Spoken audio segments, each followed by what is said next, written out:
today is all about this overhauled Nemesis that we've just finished. This was a commission piece that we've recently just done, and don't usually make videos about commission work that we do, but I really want to make a video about this one because I just absolutely love how it's turned out. In terms of the kind of Hydrodip work and the 2K lacquer work, it's yeah, it's some of the nicest I think we've ever done. In my humble opinion, and yeah, just really like how it's turned out. It's right up my street, the kind of green. If you follow us here on the channel, you know all about. I do like green blasters, and so this I just really love really love this one, and I'll be sad to see it go. Really enjoyed doing this. It's been a big job. I've been working on this for a good few months. There was another blaster in the commission as well, so it's been a lot of work. And but yeah, I've actually quite enjoyed it. It was good. The Nemesis is really, it's a big, robust blaster. It's really good for modding. I used the Out of Darts video as the kind of basis for how this is done. So we followed his wiring diagram. We even used the Out of Darts 3D printed parts. I'll cut to a quick shot of the internals and show you what we did inside. And there's a few surprises as well. You'll see in the intro. It's obviously modded for LiPo, so just now it's been running off a 2S. We put 50 rounds through it. It's shooting like a dream, absolutely brilliant. And yeah, it'll take a 3S LiPo as well, and we've got the LEDs in there as well, just giving it an extra little edge. So anyway, we'll show you the inside quickly.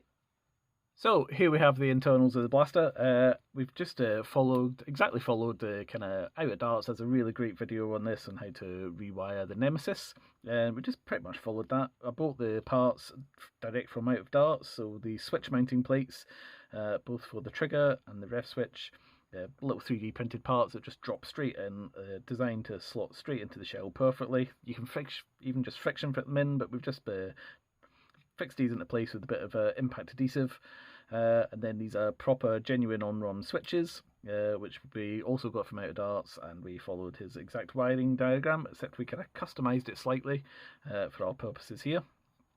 But as I say, these are, you can just run this off one switch, because you can have the trigger activate the rev switch as well at the same time. But yeah, so the locks are taken out for that. And yeah, you've just got your basic, you've got your pusher motor here and your two beefy rival motors up front. But you may spot this little Dean's connector here. This is just coming off the motors there. And the reason we've got a Dean's connector there is because it crosses over the shell and goes into this part of the shell. And this is where we've installed the LEDs. So we have one rack of LEDs under here, which fits into this kind of space under the bottom here, where you've got all the holes on the outside of the Nemesis. So those LEDs glow and you get the light coming out the holes in the bottom. And then we've also set one rack of LEDs up the top here. These are LED strips. These are 12 volt LED strips, so you just wire them straight in and they can handle 2 and 3S LiPos perfectly. I use these in my swordfish builds. In some of the swordfish builds I use these because they're just great for just running straight off LiPos. And you don't have to add any resistors or anything to them, they're all built in.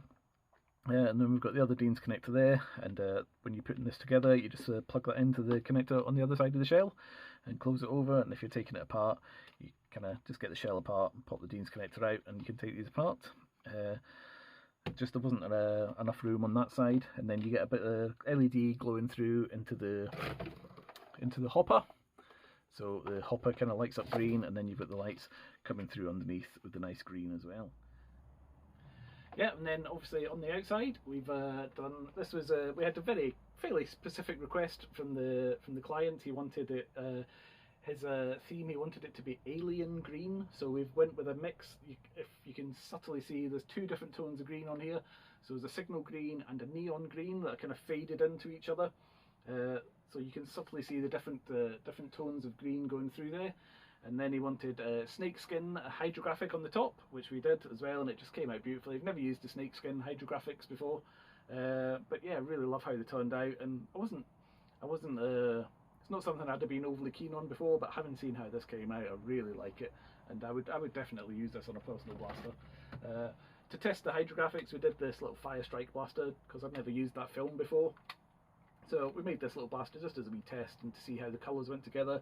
So we're going to chuck this in with the bundle as well as a kind of little freebie for the client, just because I'm not going to use it, so you may as well get some use of it, and it matches this blaster. And then the only other thing he requested was a kind of black and yellow kind of warning stripes somewhere near the battery tray. So we've just done the top of the battery door here on the Nemisis because it's a nice solid block. I just thought it comes in. So we've done a kind of brushed metal effect on the kind of motor covers here, and we've kind of tried to tie that in with the hopper locks and on the handle, and then kind of carried that through the stock onto the back. So it just kind of, so you've got the metallic flecks flowing through. This is going to the USA, so obviously it had to have a decent orange tip left on it, so we just left the entire front block orange. And I'm going to fill this with nice colourful rainbow rounds, so it should add an extra splash of colour, and we obviously left the triggers orange and stuff as well, so you can see that. We've taken out most of the locks. The only lock we've left in is this one, which locks the rev trigger. So if the client needs it in a safe mode, he can still lock the rev trigger and it's not going to shoot. If you pull that trigger, it will still, if you pull it hard enough, it will still activate the pusher motor, but with the with the flywheels not revving, it's not going to fire anything until you take the safety off. The only other thing is we'll put a little bit of padding in the stock tray there, just for the lipos, so the lipos don't rattle about too much. And yeah, as I say, all the other locks are taken out, so you can still remove the hopper nice and easy. And obviously, you can be topping this up on the fly as well, because we've taken that lock out. You can still be revving this and topping it up and firing if you were in such a situation. There's maybe a kind of last stand HVZ game or something. You really needed to get it topped up quickly. As I say, the LEDs are the 12 volt LED strips that I've used in projects before. So we've got one, there's this big section under here with the holes drilled out, so it was just a perfect spot to get the LED, so when that lights up and it glows, and in low light it looks really cool. And then we've got one in the side of the hopper there as well, so when that goes and it kind of glows the hopper up as well, it looks really good. They are just wired up to the rev circuit, so they just, when you pull the rev trigger, the LEDs will come on.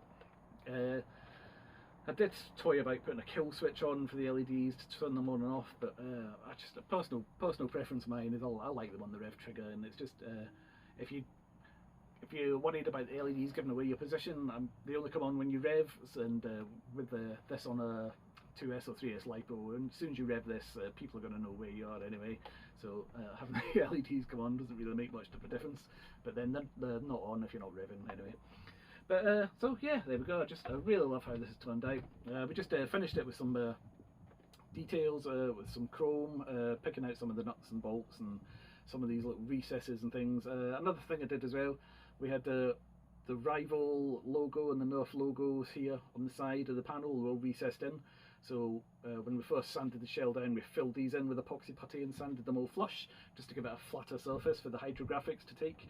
And yeah, that turns out really well. Otherwise you end up with all these recesses everywhere and paint a Hydrodip over, but yeah, so we just took them off, and it just gives it a nice flat surface for the Hydrographics. We also finished this with our 2K lacquer, so this is our kind of professional grade 2K lacquer. It's had a couple of coats and that, so it's absolutely rock solid and it really gives it a really gloss finish, which really makes the Hydrographics pop, definitely. So yeah, as I say, really love this blaster. I'm seriously contemplating doing something very similar to my own personal Nemesis, because it's a blaster I do love, but mine isn't painted just now. And yeah, I've really enjoyed doing this, and I kind of want to do another one. But yeah, I'll probably go with my traditional tartan on mine rather than snakeskin, as much as I do absolutely love the snakeskin. But anyway, this will be going in the post very shortly, off to its new home. Really hope the new owner loves it. I've been showing him some pictures along the way, and he seems quite happy with it so far. And I just can't wait for him to get this in hand and have a shot of it, and hopefully get to see some action. It's always good to see our blasters out in the wild here from the Monkeytron workshop. But anyway, thanks for watching, guys, and you can follow us here on YouTube, subscribe on YouTube, follow us over on Facebook and on Instagram, and you can check out our Etsy page. Anything you buy from our Etsy page really helps us out, and it's much appreciated, so stay safe everyone, and thanks for watching.